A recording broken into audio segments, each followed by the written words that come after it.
Hi, and yeah, thanks for joining us. For everyone who's chosen to spend their evening with us tonight, you're all very welcome. I see a lot of familiar faces and also new friends, hopefully.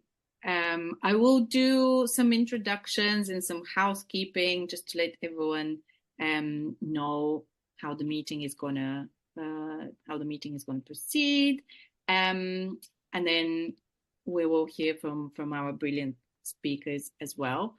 Um, but yeah, um, greetings everyone. Thanks for joining us for this meeting. The purpose is very much to give us a moment to celebrate what the movement in Bangladesh achieved in the last few months, but also to appreciate the complex context of what has happened, to raise our understanding and to give us some pointers of what we can do to support workers in Bangladesh going forward. A few words about the organizers. My name is Elena. I am the campaigns lead at Labour Behind the Label. We are a UK-based campaigning organization that fights for the rights of garment workers across the world. We recognize that the UK is one of the beating corporate hearts of the fashion world. And so our actions here can have a massive impact in terms of amplifying workers' demands and strengthening their hand in organizing wherever garment workers may be. We're also part of the International Clean Clothes Campaign Network, which includes garment unions, grassroots organizations, labor advocates from across the world, and many friends from the CCC network are here tonight. I also want to thank Global Justice Now, who really wanted to support and share this meeting. Some of you might even know that I previously worked for GJN. And so organizing in solidarity with movements from across the world to resist corporate power is kind of a running theme across our work. Global Justice Now, for those who don't know the organization, is also UK-based social justice organization, which works across various themes to challenge the powerful, create a more just world. So from trade rules to climate justice, pharmaceuticals and more, GJN work to reverse the balance of power away from corporate interests. Hopefully something that unites all of us here. Tonight we're going to hear from three brilliant and knowledgeable speakers. We have Syed Zebal, who's the Clean Clothes Campaign South Asia Coordinator, Kalpona Akter, Director of the Bangladesh Center for Workers' Solidarity, also a former garment worker herself and a brilliant advocate for everyone who's in the industry. And Tansy Hoskins, who's an author and a campaigner. And hopefully some of you here tonight are joining us because at some point you've read her inspirational work and have decided that you want to get involved in this fight. I'm going to go through some real quick kind of facts about what happened in the last couple of months, just to bring us all up to speed. And then we can start discussing what that actually means and what the key learnings are from what happened in Bangladesh. So Bangladesh has a long history of struggle, but in the last 12 months, the repression of rights and pay reached a boiling point for many workers and many movements in Bangladesh. In November last year, the government announced a really low minimum wage for garment workers, which basically locked garment workers in poverty for the next 5 years. And so workers took to the streets in their thousands. These huge protests were met with police violence, with state repression, and with legal action. And that legal action means that there are still up to 40,000 workers at risk of arrest from open charges that were brought against them. And then in June this year, we saw a wave of mobilization of workers and students. The mobilization began with the Supreme Court reintroducing a quota of 30% of state jobs reserved for the descendants of the freedom fighters, so those who took part in the Bangladesh Liberation War. And again, the protests were met with violence and heavy repression. Educational institutions were shut down. The authorities announced a shoot-on-sight curfew. Armed units patrolled the streets. And unfortunately, there was a lot of bloodshed as well. Estimates vary between 650 to over 1,000 deaths. And we still don't know the exact numbers, but we know that many more were injured. And at the time, the government refused responsibility for this bloodshed. The protesters escalated in August by organizing a non-cooperation movement, which significantly impacted the workings of the government. But essential services were kept running. Protesters were organizing supplies and aid and solidarity. And then the government responded with a nationwide internet block. And on the 5th of August, Hasina was reported to have fled the country. Then on the 8th of August, former Nobel laureate Muhammad Yunus was appointed prime minister. So what does this whirlwind of events actually mean for us? Why are we talking about this as organizers, as activists, as people interested in justice and the rights of garment workers? Well, the garment industry is the most significant driving force of Bangladesh's economy. It accounts for over 85% of all exports. There are millions of garment workers employed in production in Bangladesh. And so over the summer, we saw many of those workers join in the protests, but we also saw a lot of the workplaces impacted. Factories were shut over periods of time. So how the industry now deals with the ongoing situation and uncertainty politically, but also with the economic backlash from the protests becomes key in our organizing and how we best support garment workers going forward. So that's a very brief introduction of some of the major events over the last almost 12 months. But we are here to hear much more from people who are involved more deeply, involved on the ground, and who can provide us with a deeper level of understanding. And so I'm going to turn first to Syed Zebal from the Clean Clothes Campaign, and also an active organizer in movements in Bangladesh, to give us a bit more of an understanding of the context behind this mobilization and what brought this huge expression of frustration forward.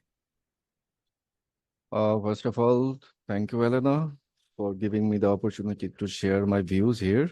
And good evening, everyone. So can I share, I prepared the presentation, so can I share the presentation?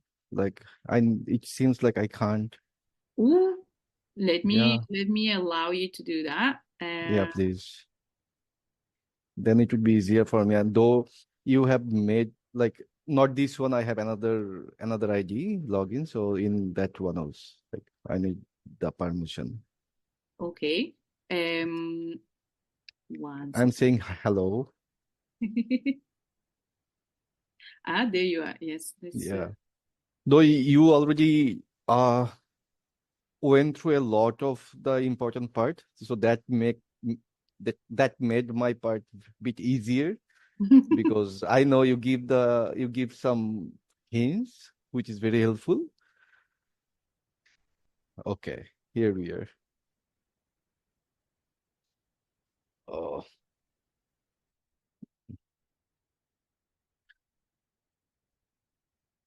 So it started in July, August on paper informally, like students were asking for stop the exploitation or discrimination at the job level.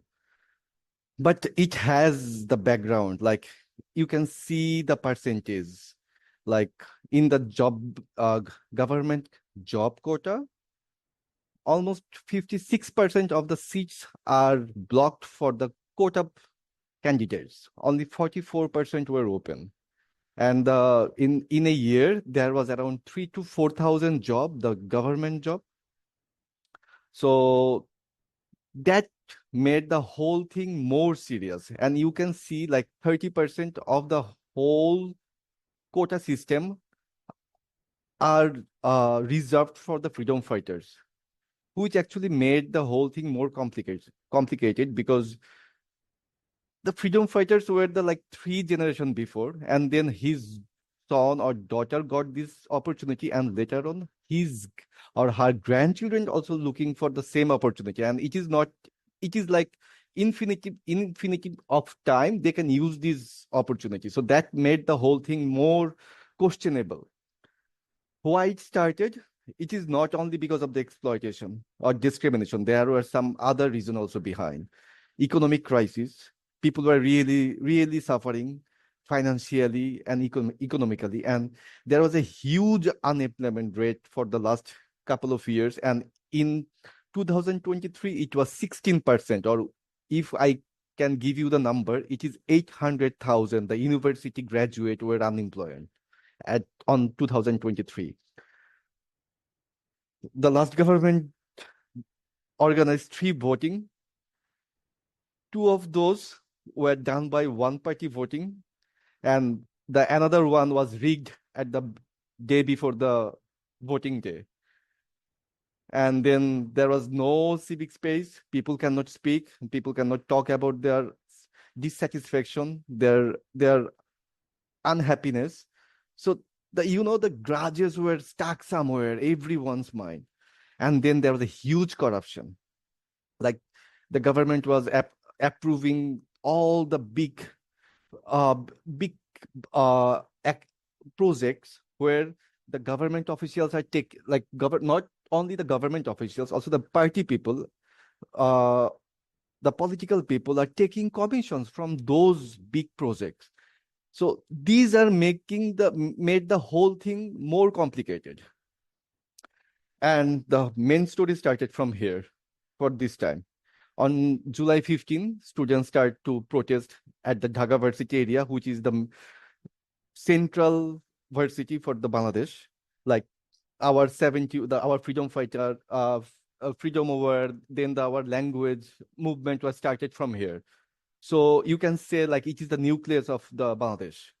So the students start the protesting, then the student wing of the government start to beating everyone. And like they were not caring, is it a girl, is it a man, is it a students or not? Like they were just smashing everyone everywhere.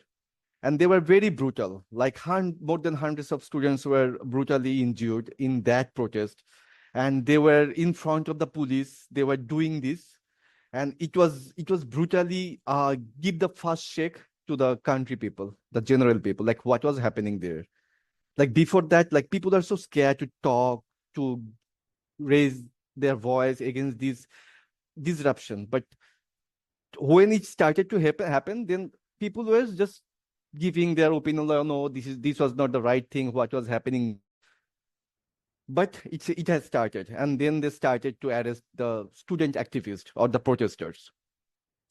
But this time, the protesters were has the experience who protest in 2018 in the road safety movement. There was another big movement happening in 2018. So the protesters who were that time in standard 9 or 10 or school students, now they are the university students. So that time, how they were controlled, they have the experience this time, like how they were brutally controlled by the government. So what they did this time, they took some very easy trick, but very tactical trick. Like they divide the leadership. It was not depending on one person. Like it was divided in like 150, 200 or 300 people. Then it was a long chain. Like if one is got arrested, so another one is taking the place. based on the university. So you know the in the Bangladesh university, police or the other security forces cannot come whenever they want. So they have some defense line from the university constitutional law. And then they were asking for the very simple but logical demands. They were not asking very rhetoric or very complicated something. So that made the whole nation made a bit more sympathetic to these people. And students are always sympathetic wherever it is in the world. They always got the sympathy from the government, from the general people. Normally, we respect the students or the young generation. And then government give the green signal to the police or the security forces to control the protest brutally. And they are trying the same formula which they were using in the previously. They were start killing the people. And I'm sorry if you were as it is a sensitive image. If you are not, if you don't want to see this, please avoid or don't look at the screen. So, and they were using their party people, the activists, to shoot down the students, to control the protest, like whatever it takes. They were not caring anything, like how far they can go as a nation, as a state. So they were doing whatever they want to do that time. And then people start to revolt. They start to organize themselves, and what they were trying, they just start to put the fire up the big stations or big structure of the Bangladesh, like where the government was seeing like or pretending like they were untouched. So this symbol were giving the people, no, they are not the untouchable. They can be just touchable. They are not the invincible one. They were, though still they were arresting the students, activists from the university, from the streets, from everywhere. And then the private universities also joined this protest. Before that, it was only the matter of the public university. But from July 18 and 19, the private university students also give their solidarity support to the public university. And this guy is one of the lead coordinators of the student movement. He was abducted by the security forces. And for 3 days, no one knows where he is and who took them. And after a lot of protest, lot of drama, he was released somewhere in the Dhaka on the road at the midnight. And he was found like this. And later on, we found it was done by one of our security forces. But then the spark happened. Students started to protesting. They came down to the road, and it just it reached to every corner of the country, because government did another mistake. They closed down the universities. So the universities went back to their houses, to their villages, and they organized those people, the youngsters, at their village places, at their towns, and it just spread out in the whole country within 1 or 2 days. And then it is not only limited into the students, then the workers class, labor class also joined this protest. You see lots of rickshaw puller, the local vendors, the street hawkers were supporting these students, though they were not financially very sound, but they were giving them free food, free water, free ride. And through this, they were showing their solidarity support to the students.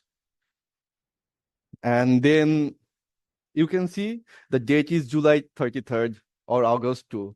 Why? Because we thought it's July until she is coming down, the July must be go on. This is the very important part, very, very important part, when the students announce the one demand, only 1 point demand, to step down the government, the prime minister, the fascist. And then everyone agreed, all the nations, all the people agreed with this, all the labor class, the students, the parents, teachers, they agreed this is the valid point, valid demand. And they started to organize themselves, and we become more stronger. And Even at the night, we organize ourselves to ensure that no one is got arresting or no one is got attacked by the goons. And on July 36 or August 1st, August 5, she just flee away from the country. She was lucky, or we were lucky, that she flew away. Otherwise, it could be brutal, because she was also trying to manage the army to shoot down the students, but army denied at the last hour. And it was the movement for all classes of people, everyone. Like, it was not limited only in the students. It was spread out. It was a win for everyone. And this is a big achievement in the history of Bangladesh. But at the end of the day, we gave a very high price for this win. Till yesterday or till today, total 819 lives has gone. 21,000 plus souls are still injured or suffering in at the hospitals. And till now, we only we got the information about 293 victims. And among those, 144 are students, 57 are laborers, 51 are members of the law enforcement, and 5 are journalists, and still there are 35 from the others. And from these 57 laborers, still now we know 8 to 14 people at least are the garments worker, RMG worker, who actively took part in this protest and died or become the martyr. And still we are struggling, because she has gone, but still the people whom she was recruited in the last 16 years, they are still there, and they are still trying to slow down the progress. But students and the new government, the interim government, is trying so hard. Hopefully we'll have a good progress, but this student movement has a huge impact. Like, now the concept of right become inherited again in the mind, in the heart. Like, they have the rights, we have the rights. So that is why the garments workers, how the garments workers were repressed for last 10 to 15 years, they started to come down again, because there was a big loopholes where their demand, their necessity was ignored by the government, by the authorities. So, like, a huge gap was there, a huge communication gap was there, because garments workers' voice was not heard. And now after that, they also coming on the roads, though it is not always the spontaneous. Sometimes they are also misled by some other political party or some other, what should I say, like, opportunity seekers. But what is the benefits? In the long run, we have that concept about rights, and we are believing in that no, people cannot just exploit me if they want. My management cannot exploit me if they want, because I have the rights. Anyway, thank you everyone. That was it from my end. Thank you so much. I think it's been really useful to kind of follow the energy and the wave behind these, as you said, very reasonable demands that the students started with, and how the response to their very reasonable demands basically motivated a much bigger kind of outcry at the face of such injustice. I also really want to thank you for sharing the images of people celebrating at the end of the presentation. They were beautiful, and I think really illustrate what we're here to kind of mark and celebrate, this kind of outpouring of a strive for freedom and for democracy for people. I am going to turn over to Kalpona to give us a bit more of the worker perspective. And yeah, feel free to stay for as long as you can, Syed. I'm not sure if where you are based at the moment and how late it is for you. I know it's very late for Kalpona. I'm based in Dhaka and I'm okay. I will try my Okay, best because I want to okay. listen all of you. So it's Thank it's a you. long night for you both. Yeah, yeah, it's kind of like middle of the night, but we're fine because it is one way it is happy to share and also asking for international solidarity. So I just wanted to start with just adding with Zebal that the game-changing day was the 18th July, basically. Because that day basically the private student they have been announced the solidarity. So in the the way that public university students are, most of them are from the countryside, majority, because those people get like most chance.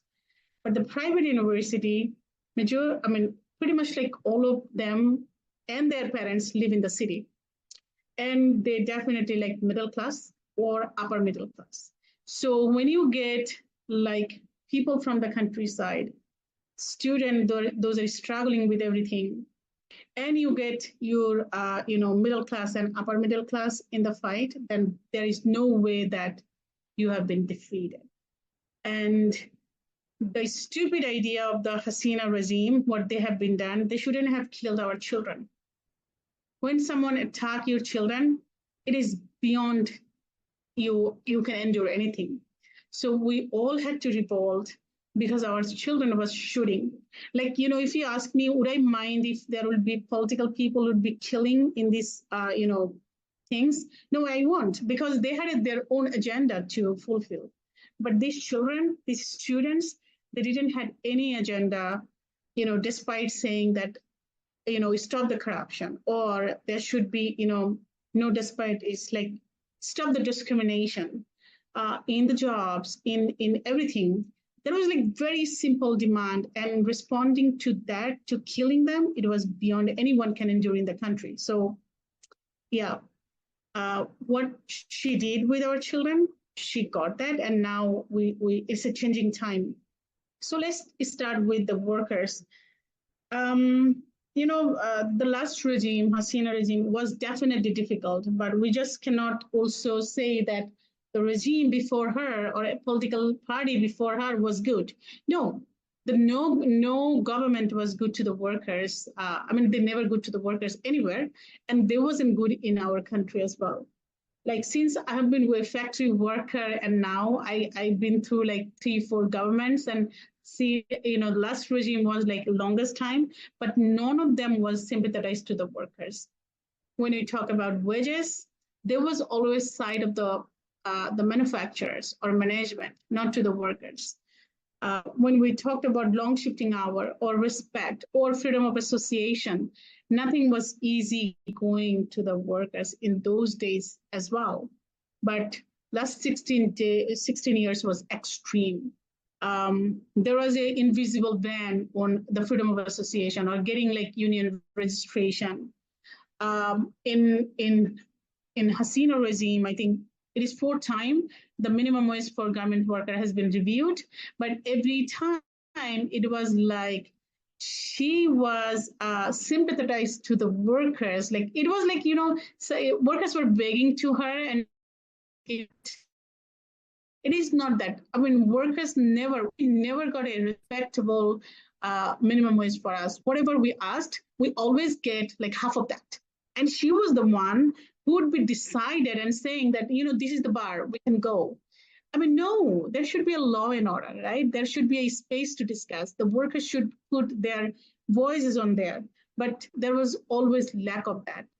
She would be having the manufacturers back always by saying that, you worker, if you raise your voice much, then you will be losing the fruits and also the fruits back as well. a prime minister, it is for everyone, right? Not for like only one group, one business group. It is for everyone. But she never treated the people in here, like regardless government worker or any worker in any sector, we have been never treated equal in here. Then what are the issues we have? The poverty wages still is being a huge issue in here because the last raise, the minimum wage raise that has been given in December, or which is effective from January 2024, while we were asking 23,000 taka, it was equivalent to $200 a month. It has been ended up giving $114 a month. When the inflation cost is rocket high, and the people are like cutting, like when I say people, it is like workers are cutting their menu, and not for the adults, it's for children as well, because the food price it is same for everywhere. It is same for the prime minister in the country. It is same for the manufacturers in the country, and it is same for the workers in the country. There is no subsidy for them. So the only thing they can do to cut the menu. So the wages is still a big issue in here. Definitely the freedom of association. The changing time we are in, it is like month of 3 or month of 2. So nothing will be changing in overnight. But the workers' voice getting very stronger than before. The workers are bringing their demands, though it is spontaneous movement, spontaneous. Spontaneously that we see that they are raising their voices. It is not organized. It is because that workers never given a chance to, or was free to exercise their right to organize and right to bargain rights in the country. So our country has been the ILO 87, ILO 87 and 98, right to organize and right to bargain convention has been ratified. There is a law in our labor law, though also our constitution said that people will be free to choose their association. But every time our workers try to organize, they are being threatened, beaten falsely by church. And we definitely wanted to see that change in this moment. So the workers now, what they're doing, as Zebal has been very correctly addressed, that the people had long anger in their heart, inside of them. We couldn't raise our voices. We couldn't bring our demands. There was a shrinking of civic space. So it's, in country, we have 180 million people. Now we have like 900 million of demands that everyone, bringing demands everywhere, from every corner. So do the factory workers. Like last 6 weeks in a row, there is a protest happening in the industrial belt. Majority of them are garment workers, but there is a pharmaceutical workers, food processing factory workers, textile workers, so all workers coming down to the street and saying that their demands are, there is unpaid wages. Their demands are their wages not been reviewed last couple of years. There is a demand to review the minimum wage that has been announced in 10 months ago. There is a demand for workers about the incentive that factory was giving for years, but it was a very short amount of money. Considering the inflation cost, that money is nothing, like attendance bonus, like tiffin bill, like night bills. Workers are asking to review those as well. Workers are asking, which is law, maternity leave, like 4 months maternity leave need to be paid. It is already entitled, but it is coming as a demand because that entitlement are not enforced in the industry for longer time. The workers are saying that XYZ management need to be fired because they are, verbally or physically abusing us in the factory. The law strictly says that workers should not be verbally or physically abused or threatened or anything happen in the factory. They shouldn't be go through on this. But workers are bringing those demands because those laws are not enforcing in the factory. So, there is a 17 or 15 to 17 points of demand. If we put them in a 2 formula, some of them are like manufacturers can resolve those now, because it's all about the incentive they're talking about. And some of them are the law that a central decision need to come and say that law will be enforced. And there is a department called DIFE, the inspection department, who are responsible to look after all these, whether law is being enforced or not. But historically, that department is corrupted. That department is resourceless and not influence free. So that, a reform needs to be done in that department and give them a power that, they can go to those factories freely and monitor that whether the law has been enforced or not. And there is only two demands that we see. One is very, very new that we never had, but the problem was always there. One is that the workers are bringing demand regardless RMG and other factory that there should not be discrimination on the employment. Like why the more women need to get a chance to get a job, why not the men? And we totally know why the male worker are bringing these demand, because after every movement, like wage movement or every retaliation on the union, it is male workers who face the blacklisting or criminal charges most in compared to the women, female workers in the industry. So the male workers' demands is coming that there should be a 50-50, chance for the employment, like 50%. In other hand, it is interesting that last 10 years, the women workers has been just strictly, reduced from the industry. Now we have 57 to 60% women workers are working in RMG industry, and other industries definitely, less than that. So, and why that is happening? Because the industry is not women friendly, because the maternity leave or daycare center, all these entitlements is not enforced. So the women's are, just strictly reducing from the industry. Last, 10 years ago, we could say it is 80 to 85% women working. And the last demand that maybe not meet at this moment, it takes time, but a review definitely needed, that workers are asking for a review on the minimum wage. They are coming back with the demand for 23,000 or 25,000 taka a month.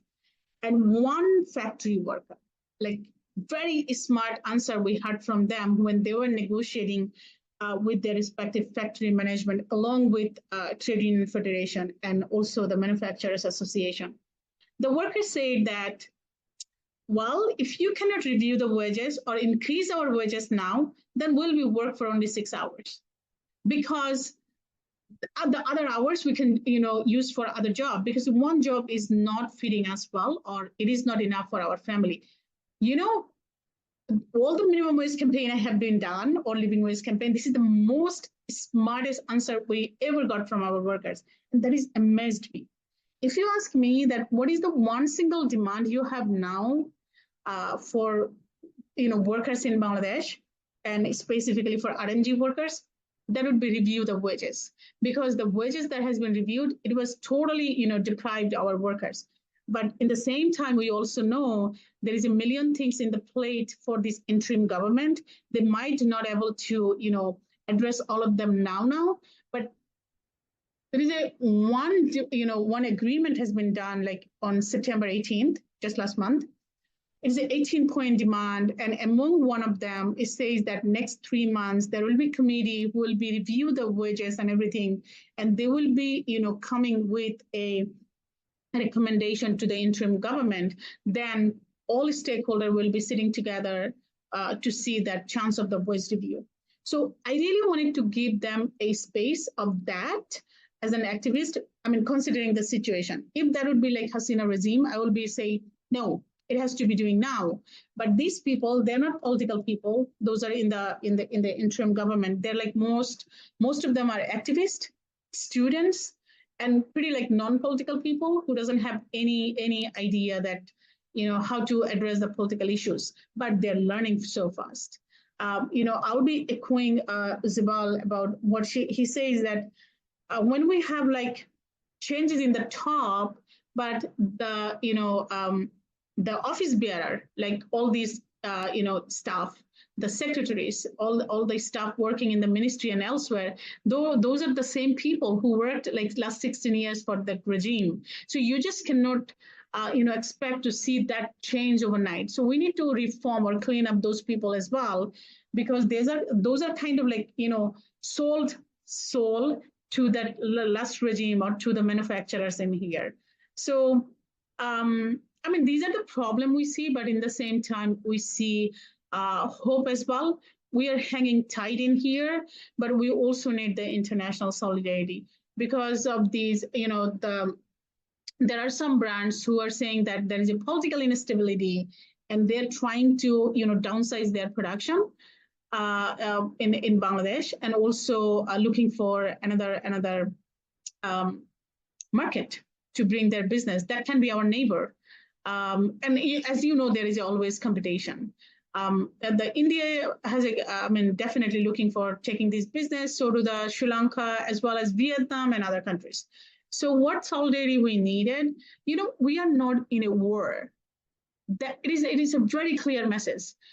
The political instability that happened, but our instability is not that skyrocket. Especially in the sector, in the industrial sector. I would say that production was like more hampered during October, November, December, those days when like for months workers was in outside, they didn't work, or they were doing the movement.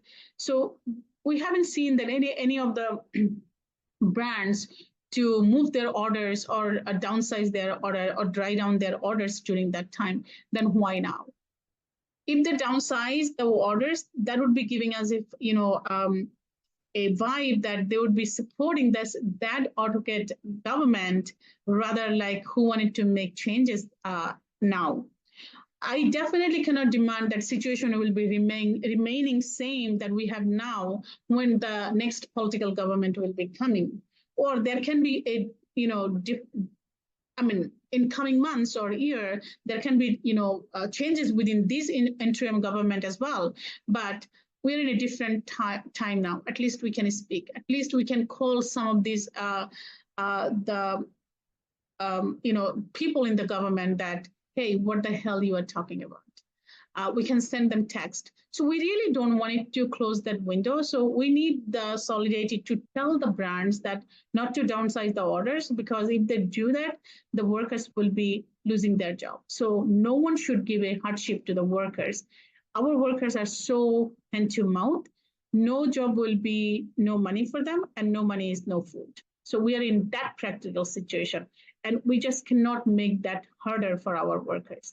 So yeah, that kind of like my ask, and I wanted to stop here and will be happy to answer if you have any question. Thank you. Thanks, Kalpona. And thank you so much for, again, I'm going to say it multiple times, but really thank you for taking the time. It's really late in Dhaka. I don't know if people understand that we've made a big ask of Kalpona and Syed. And also it's really good to hear that you have this kind of optimism through realism as well, that there are possibilities at this moment for us, and it's a good time for us to issue even stronger calls and stronger demands and do what we can over here to push for positive changes and positive actions for workers in Bangladesh. I'm gonna now turn to Tansy. Tansy has written several books on the garment industry. She also currently writes a really interesting newsletter, which I encourage everyone to sign up to, because I always find it gives me a lot of food for thought, as they say. And I think, Tansy, you have a really good way of kind of clearly unpicking bigger patterns and bigger developments in the industry and the kind of wider injustices embedded in the garment industry. So I'd be really keen to hear your thoughts on this present moment in Bangladesh, but also what we can be doing here to kind of drive more positive change and more support.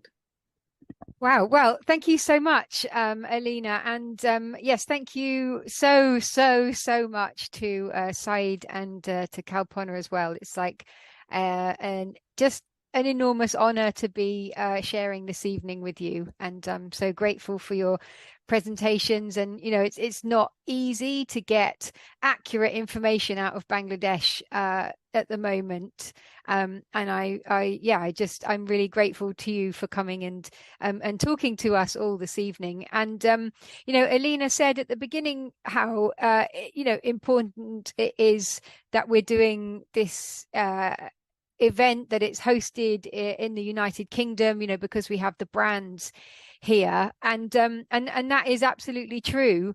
But I also think there's another reason that it's important that this event is taking place in the United Kingdom, and that I'm in London, many of you are in London, and that this is the place that Sheikh Hasina wanted to flee to when she was overthrown by the uprising in Bangladesh. This is the place where her sister lives. Her sister lives in a £1.2 million house that's owned by one of her party supporters.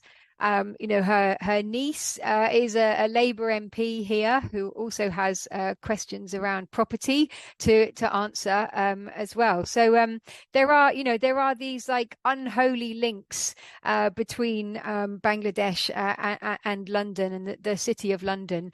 But more importantly, and the reason why we're here is that I believe there is a really important link between activists in Bangladesh and the unions in Bangladesh and activists here in the United Kingdom. We have some very strong groups. We have Labour Behind the Label. We have War on Want. We now have the Rana Plaza Solidarity Coalition, which organises events. We have No Sweat, Remake, and it's I think all of us have been extremely inspired by everything that has taken place in Bangladesh over the past few months. And what I wanted to talk about, I want to talk a bit about the context of this historic moment. And I am going to repeat some of the things that Kalpona said and that Syed said, but I think you'll agree that all of them really merit repeating, because when we talk about this context, I think we can see just how heroic it was of the students, and of the working class in Bangladesh, of garment workers, and indeed eventually of all classes, to take to the streets this summer in the face of some really huge obstacles. And it becomes clear when we look at the context why the student protests resonated so strongly with garment workers who and made them either participate in the protest or just be immediately sympathetic to what the students were demanding. So I think we can here in Britain, we have our own crises going on, our own cost of living situation, and I think there are hugely important lessons to be learned from the dedication and the courage of people who have organized for decades to make this uprising successful, and who put their life on the line, and in so many cases gave their lives for the uprising. So the first context number one, I suppose, is this question of the minimum wage for garment workers and the warrants that have been mentioned. So we have to cast our minds back to November 2023, when Bangladesh's minimum wage board met to decide what the minimum wage would be for garment workers. And for the past 5 years, that minimum wage had been set at about £60 a month, so 8,000 taka a month. This is unquestionably an absolute poverty wage. Workers were reporting that fruit had become a luxury item, and because of this, the trade unions in Bangladesh were calling for a living wage of 23,000 taka, which is about £172. But as Kalpona explained, this was utterly denied, and the board announced a new wage of 12,500 taka, so £90. And this was to be in place for the next 5 years. And this was such a miserable, miserly increase, which, as Kalpona said, was completely overseen by Sheikh Hasina's government. This miserable increase led to protest. Garment workers poured out onto the streets. They were being offered a wage that they couldn't live on and they couldn't support their family on. And of course, Sheikh Hasina's government responded in kind. You could see that her response to the uprising was rehearsed in her response to the garment workers in November 2023. Whereby the guns were fired, the batons were raised, 4 garment workers were killed, thousands of people were arrested. 115 people were jailed. Union organizers were targeted for arrest. Life became very, very dangerous for our friends and our comrades in Bangladesh. It was a very serious time. Garment workers were experiencing unprecedented attacks on their workplaces, on their freedoms, on their civil liberties, and it seemed to be like an actual existential threat. Like Sheikh Hasina's government was trying to strangle trade unionism, to make there be no more trade unionism in Bangladesh. And this evil tactic that they came up with was to flood the garment industry with these 44,000 unnamed arrest warrants, which were then circulating in Bangladesh after the minimum wage protests. And these were blank arrest warrants. And I just think you have to imagine for a moment what it would be like that there are 44,000 of these arrest warrants. I would say probably everybody here has been on a demo, probably in the last week, if not the last year. And to imagine that there are these blank arrest warrants and that your name could just be put on it at any time. At any time, if somebody took a dislike to you, your name goes on an arrest warrant and you get arrested. And alongside that was just this systematic punishment and retaliation. There was violence, there was arrest, there was terminations of jobs, and people being killed as well. Context number 2 for the uprising, as it concerns us and the garment industry, is Bangladesh's total reliance upon the garment industry. So the repression that took place in November and the repression that rolled into 2024 was taking place not despite the fact, but because of the fact that the Bangladesh economy is utterly dependent upon its garment workers. Garment workers are the backbone of the Bangladeshi economy. 84% of everything that Bangladesh exports is garments made by these workers who were supposed to live on £90 a month. And to this day, Bangladesh remains dangerously overexposed to the garment industry. And that's the immovable context to the political upheaval in Bangladesh. Context number 3 that I think needs to be pointed out, and this is one that has changed. This has been one of the remarkable parts of the uprising. Maybe it wasn't something that was exactly intended, but so there was one group in Bangladesh, I would say, who particularly celebrated the creation of a new poverty wage, and that is the factory owners and this business class of people who are in charge of the factories and domestically profit from them. And the factory owners are all part of a thing called the BGMEA, which is the Bangladesh Garment Manufacturers Export Association. And for those of you who maybe haven't been to Dhaka, haven't been to Bangladesh, I just want you to imagine the fact that the BGMEA headquarters is on an island surrounded by a moat.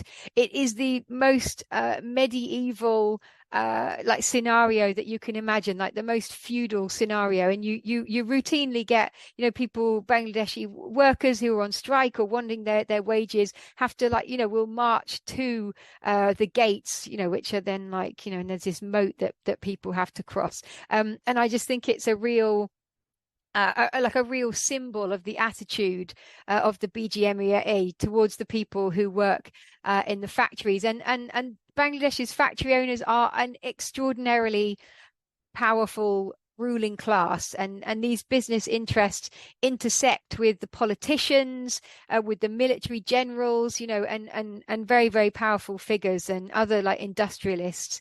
And I think the minimum wage struggle that took place shows that how history is not a linear march towards progress. Like, history is always a struggle between two sides. And in this case, you had the Bangladeshi workers versus the Bangladeshi factory owners, who were supported by Sheikh Hasina and, of course, the global ruling class as well. And very clearly, gains for one represented a loss for the other. And but yeah, I mean, what this meant was that when the Bangladesh uprising took place, this was not the first time that workers have had to face down the police, nor is it the first time they have faced armed thugs who are in the hire of factory owners. Because I think, yeah, there really is no limit towards what the factory owners will do in order to, to keep the level of repression that they're comfortable with. So, including hiring thugs, having people beaten up, having union organizers beaten up, firing people, and as we saw, like attempting to criminalize an entire sector. And this is again indistinguishable from Sheikh Hasina and from her Awami League party, which was the Hasina's ruling political party.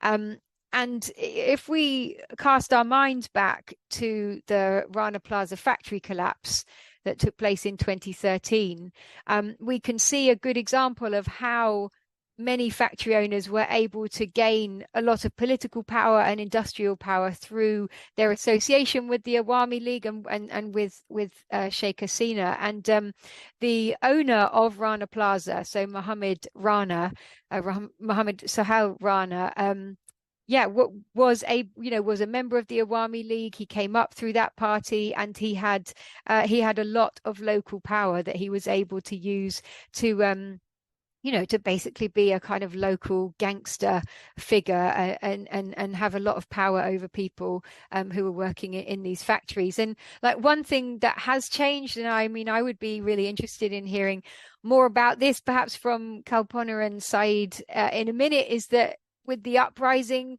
the Awami League obviously found itself hugely unpopular, and many people in the BGMEA suddenly didn't have this power that they used to have. And a crack has opened in the establishment, and there is now this chance to reject the orders and the violence of the factory owners on both a local and a national level. And I think that's what we're seeing, with people saying that they're not going to just accept any old conditions or any old wages at the moment. Like that power block, that ruling class power block has been shattered slightly. The context number 4 is Syed talked a lot about this as well, is this context of poverty and inequality. I was reading today that Bangladesh is a country where the wealthiest 10% of the population control 41% of the nation's income, whereas at the same time the bottom 10% of the population, and in Bangladesh, that's a lot of people, the bottom 10%, they have just 1.3% of the nation's income. And as Syed said, there's 800,000 people graduating every year from university who had no chance of a job. I believe like 2/5 of young people in Bangladesh lack any kind of regular employment. And of course, all of this was utterly exacerbated by the pandemic. And the brands, of course, like at the height of the pandemic, were the brands a force for good in Bangladesh? No. They abandoned Bangladesh by cancelling orders, not paying any kind of compensation. Wages vanished. The ability to pay for food and rent just vanished. And it was a terrible time, which has rumbled on, creating economic crises that have rumbled on and have dogged Bangladesh, have dogged Sri Lanka. And we saw quite a similar situation in Sri Lanka where the government was overthrown there, as well. Pakistan, again, in the region, everywhere suffering these economic crises, fuel crises, and so on. I think it's important to say that part of the context, again, with Bangladesh is that Bangladesh is ranked 9th worldwide for climate disaster risk. And that it's predicted that by 2050, Bangladesh may lose 17% of its territory to rising sea levels, which would be about 30% of Bangladesh's agricultural land. So everything that is happening is only going to become more and more serious. I'm just going to talk now about context number 6. So Sheikh Hasina was a despot, okay, who presided over systematic violence against garment workers. The immense cruelty that she inflicted benefited her, it benefited her family, it benefited her supporters. There is one of her old cronies, who is the Bangladesh's former land minister, who managed to spend over $500 million on luxury real estate in London, Dubai, and New York. Looking for another link with London. He bought 360 homes in the UK alone since 2016. This is the kind of the scale of corruption that has been going on. So her cronies benefited, the factory owners of the BGMEA massively benefited. But of course, there is one group of people who I believe benefited most of all from Sheikh Hasina's reign. And this, of course, is the international fashion brands who source from Bangladesh, because all of Sheikh Hasina's crimes were being done with the approval of the major high street brands and some luxury brands who reap the most benefit from the violence and the poverty wages that we have seen. And I think we must never forget, brands will greenwash at you till the cows come home, but major brands have sat by for decades and they have watched people die because every tacker more that the workers were able to get means less dividends for their shareholders. It means they can't have as many holidays on their super yachts. And maybe it means, that their luxury compounds in the Maldives have to be maybe half an acre smaller. And, these are brands that have women in Bangladesh stitch like empowerment logos on t-shirts or like feminist logos on t-shirts. But we need to understand that these brands are robbing these same women who are doing this stitching of the very important right for change. And I think this is the thing that I celebrate and want to recognize most about the uprising in Bangladesh is the enormous leap forward in social progress that this has brought, like the reclaiming of the principle that the people of Bangladesh have the right to run their own country and the right to create a country that they want to live in. Because in this country, social progress, social uprisings has been inextricable from the trade union movement. We had the Factory Act back in the day that meant that children under the age of 9 couldn't be employed by textile factories. We had the suffragettes. We had the Made in Dagenham strikes, we had the Grunwick disputes, we had the Bristol bus boycotts, all of these encompassing, feminism and anti-racism. We wouldn't have an NHS or public holidays or maternity leave or pensions or anything else here. And these were the fights that we needed to have in the UK, and Bangladesh has its own fights that it will have. But it has been the case that right has been stolen up till now from the students, from the women of Bangladesh, from the workers of Bangladesh, and now this is all blown open. There's a new Bangladesh. There's a completely new opportunity for social change. which is absolutely crucial. And I think because of this, it's not just, you know, people who are campaigning within the garment industry and want to see like a living wage, but it really is anyone who cares about freedom, anyone who cares about civil liberties. Like, we absolutely must be standing with trade unions in Bangladesh. Like, we must be standing with activists in Bangladesh. Within the garment industry, we must be demanding an end to the threat of mass arrest. We must be demanding that all unsubstantiated charges are dropped against workers and trade unions. You know, we want all protest prisoners released.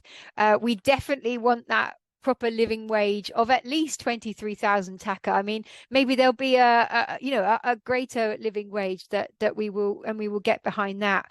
But, you know, this is also an opportunity for civil liberties and for freedom. And so I hope, you know, we can all join together and make sure that the solidarity that exists between the UK and Bangladesh just grows like bigger and stronger and brighter, and that we learn so much from what has happened. So thank you so much.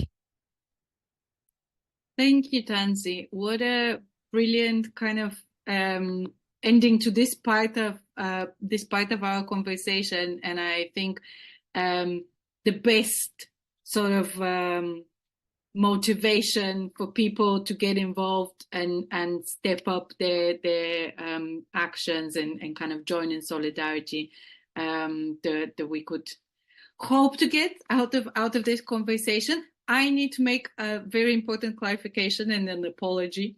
This whole time I've been calling our comrade from CCC, our friend Zebal, I've been calling him by his surname, Syed. So apologies, Zebal, and also for the fact that everyone copied me afterwards.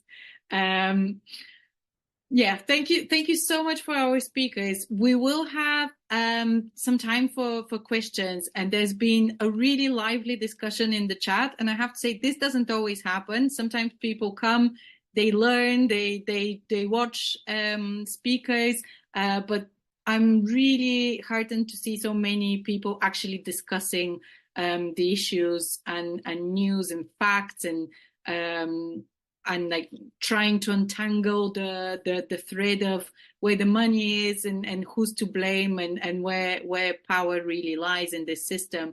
A really great way for us to be doing more and to be answering some of these questions is to actually join in with campaign calls and action calls coming from our friends in Bangladesh. There will be a day of action for the workers' demands to be taken at the doorstep of UK brands. We've heard that fashion brands are definitely complicit in many of the crimes of the previous regime. They're definitely complicit in the way the regime's whole existence, in a way, has been engineered out of the financial interests that brands hold over Bangladesh, the way that the whole economy of the country has been modified to accommodate the needs of these corporations. And so it's time to start clawing some of that power back and to reassert this newly found and newly articulated freedom that workers now feel on the back of the protest movements. And this must start with, as Tansy said, the dropping of all criminal cases against workers. This will be the backbone of the action that we take on the day of action in solidarity with our friends in Bangladesh. I will drop in a form in the chat for people who are interested to get involved and want to take action with us, want to target some of the UK brands that are complicit in this system, to get involved. And I will follow up with everyone who also had to leave early to make sure that we capture as many voices and boots on the ground and people that want to get involved. But over to you now in terms of questions, and then definitely fill in this form, and I will share loads more information with people about what we'll be doing on the day of action, who the main brands complicit in the UK are. We've been doing actions on this Since April this year, we organized the this year's Rana Plaza Solidarity action around the demands for wages, not warrants. And we're very much ready to step up that activity and to step up that demand, to be making use of this newly opened political space as well, to hopefully force brands to actually admit to their inaction, to their insufficient commitment to their workers, to say the least, and to start pushing at that crack that we're seeing in the structures of power in Bangladesh. I really hope you can join us. Please get involved. But for now, I think we can take some questions. And there's been some really interesting questions in the chat, as I mentioned. Sandy asked about how you guys see how stable the new government really is, and what will be the role of maybe the army going forward. But I think I would also be interested to hear if you feel like worker voices in terms of trade unionists are going to be accommodated by this government better than we've seen so far. We can start with this, and then I'm sure there will be more questions as well. Yeah, I can jump in, and Zebal, feel free to add. So, yeah, I saw that Zebal also responded like, it is not army-backed government. It was like more student and people chosen. But army is there because Hasina has been resigned to the army. So army had to, hand over that power to somebody. So that was the interim part. Army is working because law and order situation is totally broken. Like from the 5th to 8th, there wasn't any government. We didn't have any guardian in the country. So people just took care of themselves. Like we took care of our community, our people, our family. So, and police, who was literally corrupted, and they were kind of like, backing the Hasina regime. Thousands of them, they fled. We really don't know where they are. Just think about that, 400 plus police station has been attacked by the people. What kind of frustration that people have had. And those police, many of them, hundreds of them did not back to the work because it is not that they were fear of the people, but it is more like they have been fear of what they have done with the people. So now army is working with, law and order situation and trying to bring back that in the system. But I think as me and millions of Bangladeshis are pretty clear that we really don't want any army government. And if that try to happen, we definitely will be, raise our voice and protest every single aspect as we can. The second is whether the workers' voice or trade union voice will be commended or not. We are there is a start in being consulted, but not necessarily that it is all black and white. There is a gray as well. It's because of, as I said, that the people in the interim government, like advisors are new, but if you talk about like secretaries, all the ministerial peoples, those are like old people are, working there. So they are making all this shady thing. We are also seeing that when we are talking about that workers or trade union voice being commended, we see that the other political party who was like opposition these days, or Islamic fundamentalists who was like fighting to come to the power for a longer time, their voice been commending, not like the mainstream voice. Those are been working for a longer time. Like there are, certain committee has been formed in the labor ministry, but none of the, the mainstream union or federation has been consulted. So those problems are there, but at least we can say those now. We can ask for that, whom you have been consulted when you formed this committee. We did not have that scope before. So we're also trying to commend our voice whenever the scope we get. But the big question is that whether our voice will be recommended in the political decision or not. We really don't know that yet, because there is no political, like Labour political party yet. We know that, behind the many things, students trying to have their own political party. They are working on it last, I think, at least a month now. But we really don't know that whether they're going to consult with the mainstream level leaders to have their voices within their political party as well. So those clarity is not there yet. But as I said, that at least we can say what we have to say now that we couldn't say last 15 years. Zebal, please jump in if you wanted to add anything. From my point of view, like, I'm positive because the communication channel is open right now. Like, people can communicate, they can share their concern and their demands. Those are very important. Like, when you have a good communication line, and like how far you want to go, you need to start with step one. So I would like to take this government as a step one, not we will stop here. We need to go more further. But just see, there are some example out there, like they are reviewing the minimum wage again. They promise they will check and they will withdraw the cases those who were filed in the last minimum wage protest, like where 40,000+ workers were named and unnamed were accused. So these are very positive part. Like people are not using the goons to control the workers' protest these days. They are sitting in the discussion table. They are eager to listen what are the demands. So I would take it as a positive sign.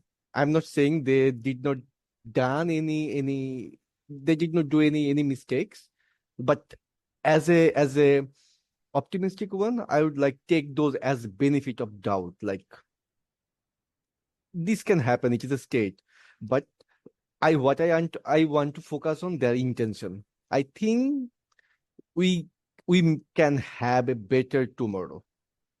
Yeah, thank you. We can definitely have a better tomorrow, Zebal, and we all need to step up in our fight to get there. But we can definitely get there. That's a given. We can build a much better world and a much better system. Another question that I think would be interesting to hear Tansy's thoughts on. I mentioned, and you mentioned, that we've been organizing around holding brands to account for a really long time. Now, brands often come out with quite well-meaning, well-sounding sort of responses to situations as they arise. And we saw that as well with the initial wave of protests by workers, that they were saying, oh yeah, we support a negotiation, a fair negotiation on wages, but none of them would actually commit to the amount that workers wanted. We've also seen them promise not to take business away from Bangladesh on the wave of these protests and the kind of disruptions in the system.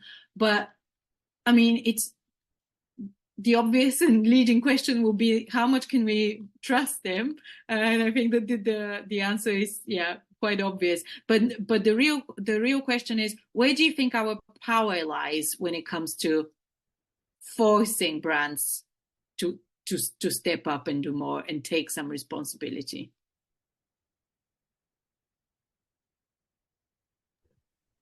Okay. Ooh, So Tansy, you're on mute. Oh, sorry. Yeah, so I certainly don't think we can trust brands. I mean, and simply because the brands haven't earned our trust. Like it has always been extremely hard to get brands even to do the minimum, or make even, I mean, after Rana Plaza, it was impossible to get them to give compensation. It took years for some brands. In the pandemic, they wouldn't, they like reneged on all of their sourcing agreements. They were demanding discounts. They were demanding discounts even for clothes that had been already shipped and that were in ports already. And again here, I mean, in this situation, their support is just not to be relied upon. How do we get brands to come to the table? I mean, the things that have worked in the past have been alliances between the global south and the global north, so trade unions and workers' rights organizations in the global south, and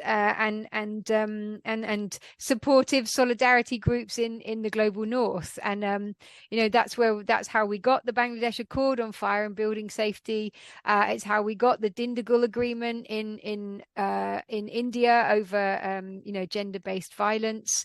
And I believe that's the power that we have, is when we work together. And and that I think it should be very obvious from today, but that is very much not about the global north telling the global south what to do, but the global north listening to the global south and taking taking inspiration and finding out how we can work together. But as you said at the beginning, we've got the brand headquarters here. We've got the ability to disrupt the concept of a brand, and to try and hold them to account through worker solidarity. Thanks, Tansy. And this also prompts me to say, if any of the people who are with us here today are part of a trade union, if you have a local trade union, you're a member, do reach out to them and speak to them about what's happening in Bangladesh. Get in touch with us. We can provide some more information. We can channel support. We can make sure that any expression of solidarity that your trade union can provide to workers in Bangladesh, we connect you to the right people and help you send it, whatever it may be, a motion, a statement, a protest action involving some of the major UK brands that are producing. Every bit of making that solidarity visible, I think, is really helpful and really key, especially at this moment, to ramp up some of the pressure, to make sure that workers are not the ones that end up paying the economic price of the political developments.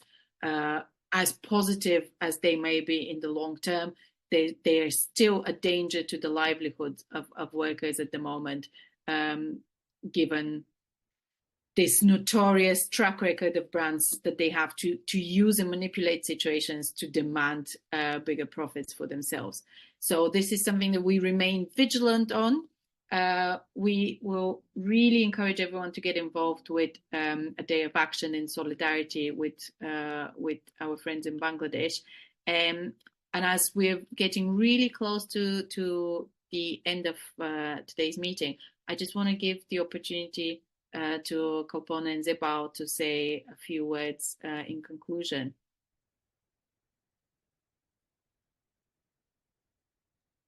Yeah, I'll jump on. I can go after you. Okay. So always look at the history.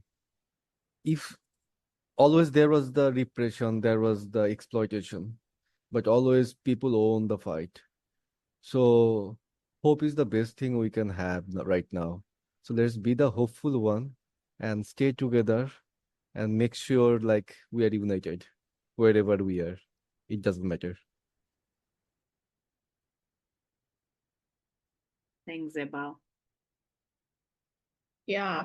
So I just wanted to echo what Zebal said. And in addition to that, what I believe that people, live in their dream. So we need to dream big, and then we can achieve it.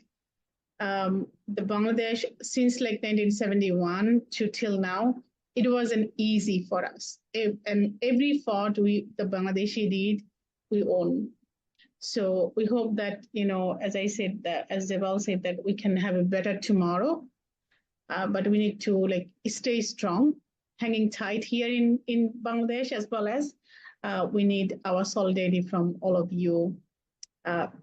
Raise your voice about those all corrupted people, those has taken our money from our country and, invest in your country. Throw them out. I think that would be a, great sign. Or send back those money to the people. Those are our money. So those money belongs to Bangladeshis. I think, making noise on that as well would be great. And definitely International Day of Solidarity that just coming on 21st October, make your voice strong. When we have a commitment from the government to drop the charges, but a top-down pressure will make that faster as well. So yeah, just be there as you used to be always, or become more stronger. Yeah. Thanks, Kalpona. And thank you again for joining us.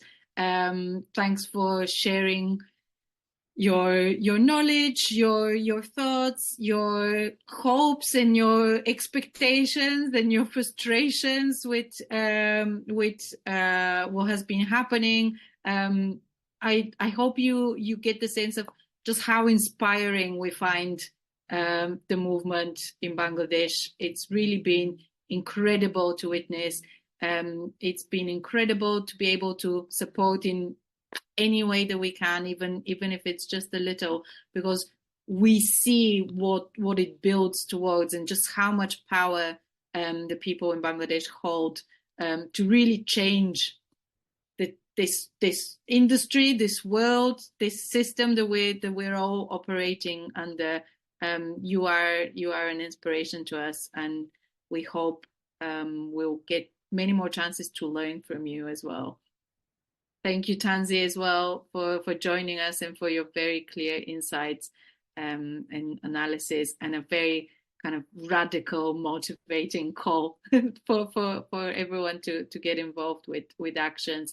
I will share this recording also with everyone who signed up.